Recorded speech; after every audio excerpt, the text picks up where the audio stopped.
In fact, the lockdown is helping.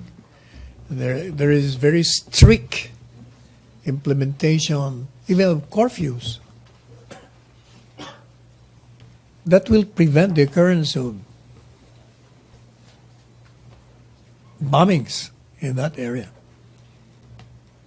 Do you think there is a necessity to expand martial law to avoid a spillover? There's no spillover. It's still To prevent a spillover? it's still there. The government will respond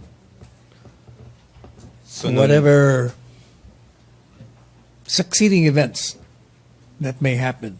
At the moment, But we're ready for any eventuality in that area.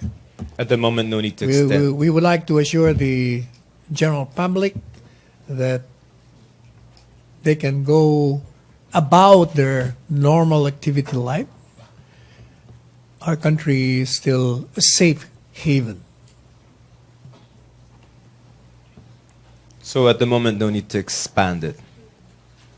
There is no necessity for any expansion of martial law.